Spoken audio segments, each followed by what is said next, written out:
What's up, you guys? Welcome back to another one. If you are new to the channel, I am Gold Pony. I do new car, truck, SUV reviews on YouTube, and today we are in the brand new 2022 Toyota Tundra, courtesy of Younger Toyota in Hagerstown, Maryland. For more information on their inventory, please feel free to check out the link in the description box below. And so I am in this one today, obviously, because it has been completely redesigned for the 2022 model year, and specifically, we are in the limited trim here today, so we will be going over completely everything about this limited trim. You have a brand new 14-inch color touchscreen display, a new twin turbo V6 power plant as well. And so like I said, we will be testing out and going over everything about this one, from acceleration to braking, steering feel, ride quality, sound system, exhaust clip, all of that fun stuff. So having said all that, what do you guys say? Let's just go ahead and jump right into it. And as always, let's start with pricing. And so there will be several different configurations, obviously with trucks, that's the way it works. For specifically even the limited trim level, essentially for the limited, it starts at $46,850. For the 4x2 double cab with a 6.5 foot bed, going up to $52,230 for the 4x4 Crew Max 6.5 foot bed, which is the one we have today. And the price as tested that we are currently in, with just about every single option you could possibly want on this thing, $59,983. But like I said, regardless of the configuration that you go with, the power plant on this particular Tundra Limited is going to be the same. Powering the beast is a 3.5 liter twin turbo V6, 389 horsepower at 5,200 RPM, 479 pound-feet of torque, coming in at 2,400 RPM. Power sent to rear wheels or all wheels through a 10-speed automatic. 0 to 60 time coming in at approximately 5.7 seconds, with MPG numbers coming in at 18 in the city, 23 in the highway for the rear-wheel drive, 17 city, 22 then on the highway for the four-wheel drive. But either way, surprisingly, Toyota recommends regular unleaded fuel, so it's gonna save you a little bit of money there. That's pretty cool. I like that. But so then, before we do any kind of fun acceleration test here in our Tundra, I wanted to mention to you guys the drive modes. So the drive mode circular dial is located directly behind the shifter. You essentially turn it to the left and the right to adjust the drive modes. And so drive modes will include Eco, Normal, Sport, and there is also a tow and haul mode button. For that one, you just simply press the button, but essentially adjusting things like the shift points and the throttle response. So now, having gotten all of that out of the way, what do you guys say? Let's go ahead and find a straightaway. Let's put the Tundra here to the test, and let's see how quickly we can get our new Tundra here up to speed. All right, you guys, and so I did just switch it on over to sport mode, so we are ready to go in 3, 2, 1.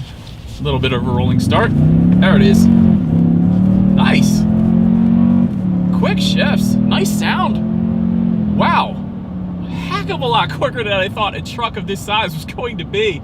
That is plenty of an acceleration to merge you onto the highway. Really, that was very impressive. I know I was kind of hesitant because it's not a V8 anymore, it's a twin turbo V6, but I'm telling you guys, no turbo lag, and that was an extremely impressive acceleration, quite honestly, for, like I said, a truck of this size. But anyways, to go along with that acceleration, as always, braking is equally important. And so up front, you will find 13.9-inch ventilated front discs. In the back, 13.6-inch ventilated rear discs. As far as that braking feel goes, yeah, it's fine. I mean, it brakes like a truck. There's a little bit of a softness to the braking feel, but still not going to have any issues with coming to the stop in this beast. But then touching on suspension and handling, up front, you're going to get an independent dip wishbone type front suspension.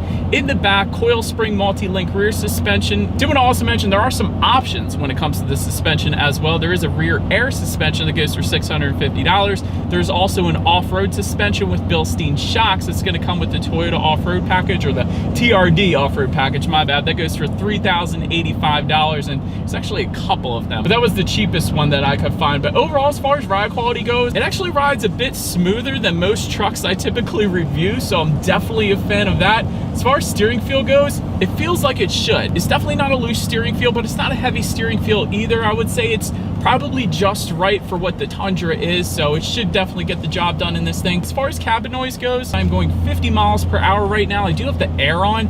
There's a little bit of road noise, but really it's perfectly fine, so definitely no issues. Nothing that would bother me I'll just put it that way. And I should also mention there is an acoustic laminated front windshield that does come standard on the Tundra Limited, so that may be contributing to our serene cabin that we have in this one here today. And touching on visibility, I can see actually pretty darn good out the back. There is a massive rear window there, so overall visibility is perfectly fine for me as well, considering the size of this truck. I'll just put it that way. But anyways, that about rounds out the performance segment of this review, guys. Let's now go ahead and take a look at the exterior of our brand new 2022 Toyota Tundra. All right, you guys, and so here she is, the new 2022 Toyota Tundra, completely redesigned for the 2022 model year. Let me tell you, this design is a heck of a lot better than what it used to be. Not that the old design was bad, but this thing looks dang good. But let's go ahead and start up front on this one. All black front grille specific to the limited trim level, and of course each trim level is going to provide you with a slightly different look up front and different trim accents throughout, really. And you do have some satin chrome surrounds surrounding that front grille, again specific to the limited trim level.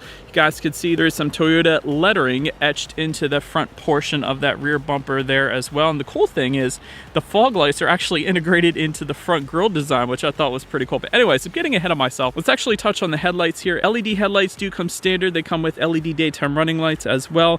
Automatic feature, of course, coming with that, meaning when it starts to get dark at night, those headlights will turn on automatically for you there. Manual leveling adjustment as well, along with automatic high beams, meaning if you have those high beams on and it senses a vehicle coming in the opposite direction, it's going to automatically dim them back to low beams. And then when that vehicle is gone, it's going to automatically bump that back up to high beams. So it's just one less thing you got to worry about there. And again, LED fog lights coming standard as well, and they are placed within that front grille design as opposed to kind of underneath of the headlights, which I thought was pretty cool. So big fan of that. But there also is some additional ventilation found just underneath of these headlights as well. I don't know if you guys can see that or not, but anyways, overall a very, very good looking front end. But pretty much rounds out the front. Let's now go ahead and make our way to the side of the Tundra. All right, so now since we are around to the side of this one, first thing I want to mention is there is a gloss black A-pillar. I think you guys can see that. It looks pretty darn good in my personal opinion, but you do have some chrome window surrounds, or really chrome beltline molding, I guess you could say, because it doesn't continue up onto the top. You do have some chrome limited badging on those rear doors. I think you guys can see that as well. Got some chrome Tundra badging on the front doors, and chrome door handles also coming standard on our limited trim level that we have here today. Another thing is you have some gray painted over fenders. I think you guys can see that just over the wheel wells there. So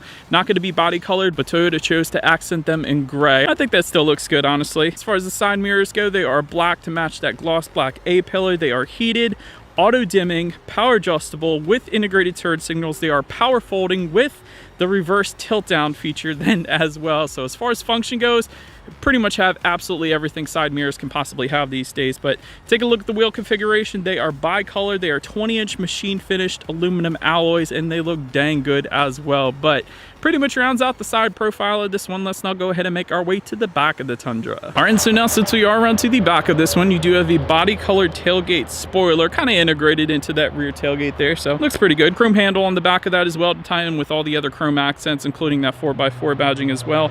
Tundra lettering spelled out horizontally, of course, on that rear tailgate. LED taillights actually come standard, so I do like that you have the extra illumination there, because not all trucks will give you those LED taillights, of course.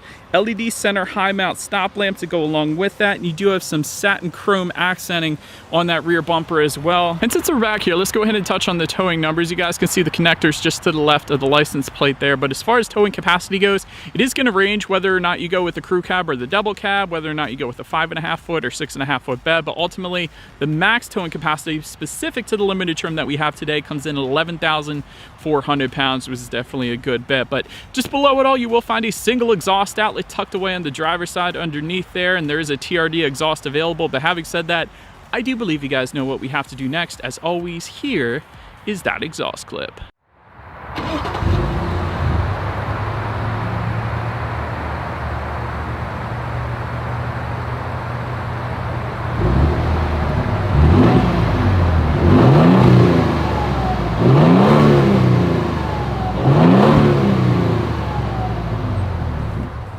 Alright, so now since we are around to the back of the Tundra, when it comes to opening the rear tailgate, there's actually a button on the key fob. There is a button, that chrome handle, of course, on the tailgate itself, but the coolest way to open that tailgate, there's actually a tailgate release bump switch in the driver's side rear tail light. So that is the kind of 007 way, and essentially they put it there so you can easily hop up onto the back if you wanted to. So just another placement where you can actually open that thing up. But once opened up, like I've been saying previously, there is either a 5.5 foot or 6.5 foot bed available. We do have the 6.5 foot currently with our crew cab here today, so that really this is a beast of a truck that we're in.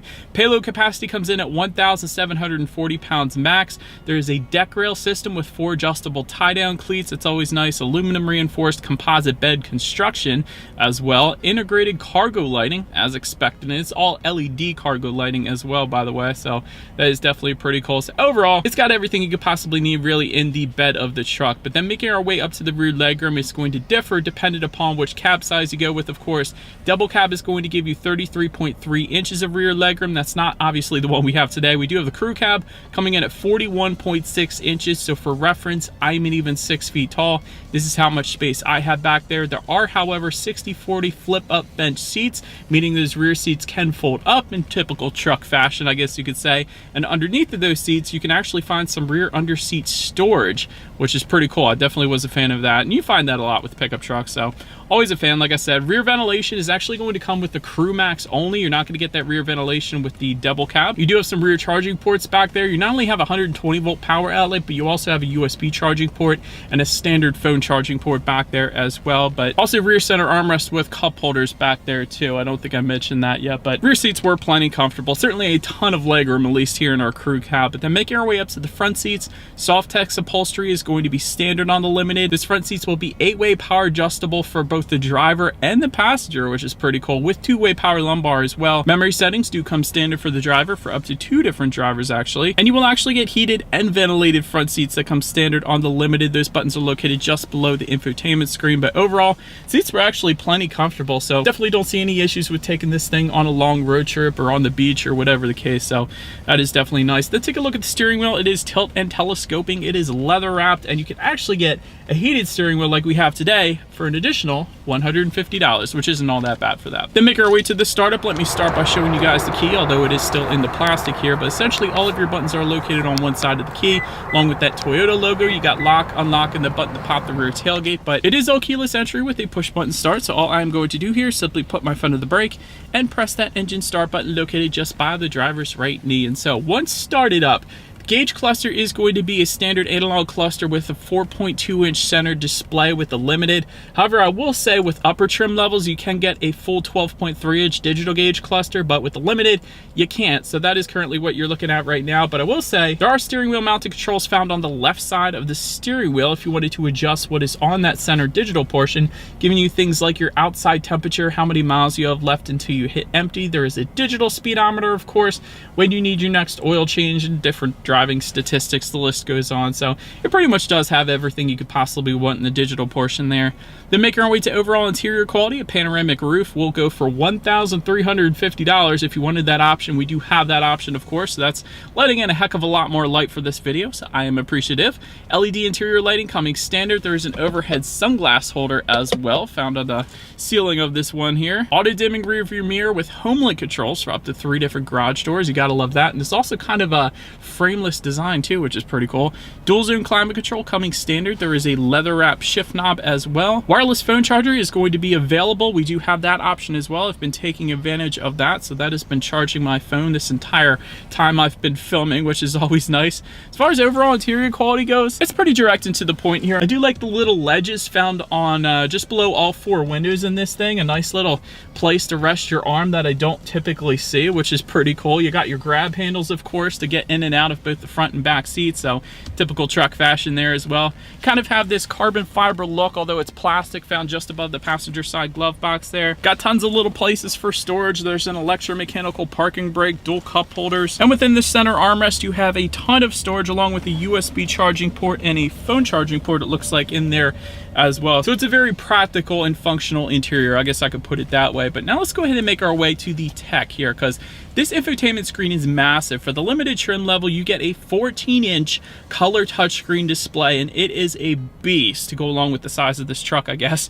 Bluetooth and audio streaming do come standard. Wireless Android Auto, Apple CarPlay, you gotta love that. So many vehicles these days are still having you connect it via USB cable, so the wireless Android Auto, Apple CarPlay, that is a big deal, at least to me. You can check out different driving statistics up on that massive screen if you wanted to as well. Of course, can check out your radio information, and by the way, when it comes to the sound systems on the Tundra, 9 speakers is going to be the standard configuration, but there is an optional 12-speaker JBL sound system that goes for $565. That is actually going to come with a subwoofer and an external amp as well, and that is the sound system that we have here today. So what do you guys say? Let's go ahead and turn on the radio, see what we got playing today, and let's test out the clarity of this one. There's no going back.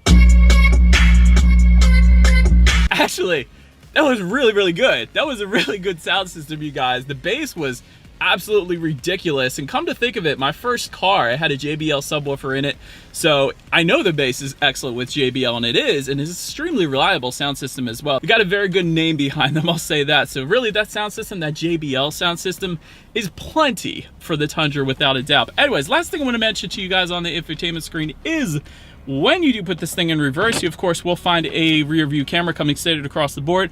There is also an optional panoramic view monitor. We have that. You guys can see that screen to the right as well, but as always, that is going to lead us into safety. And so to start, front side curtain airbags do come standard, but there are also driver and passenger knee airbags as well. You don't always get that.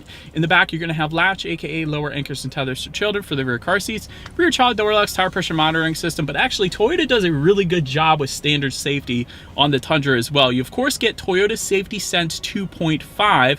That comes standard on the Limited. That gives you a pre-collision system with pedestrian detection, dynamic radar cruise control, lane departure alert with steering assist, lane tracing assist, automatic high beams, and road sign assist as well. But not only that, there's still more standard safety that comes with the Limited, including a blind spot monitoring system with the rear cross traffic alert, and front and rear parking sensors with automatic braking then as well. And so overall, when it comes to my final thoughts here of the Tundra Limited, the twin turbo V6 is plenty powerful. And that's kind of one thing I was worried about when I first started driving this one. And I know a lot of people are going to be like, oh, I want the V8. But quite honestly, I've driven the V8 and now I've driven the twin turbo V6.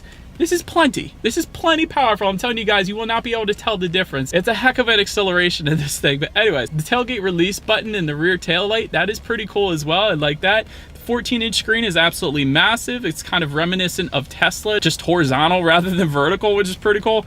Excellent exterior styling, I will say that as well. And of course, Toyota's got that reputation of incredible reliability, which I would imagine this would go right along with that. And I know somebody's going to say, oh, what about the twin turbo V6? Well, Lexus has been using that engine for quite a while now, so it's already proven itself. Anyways, that is about it for this one, you guys. Thank you so much for watching. Feel free to follow me on social media at the bottom of the screen if you want to see what's coming next on the channel before it actually gets to YouTube. Be sure to hit the subscribe and the bell notification button if you're into new car reviews. That is what we do here on this channel after all. Do appreciate you guys watching more than you know. I will see you guys all in the next video. Stay gold.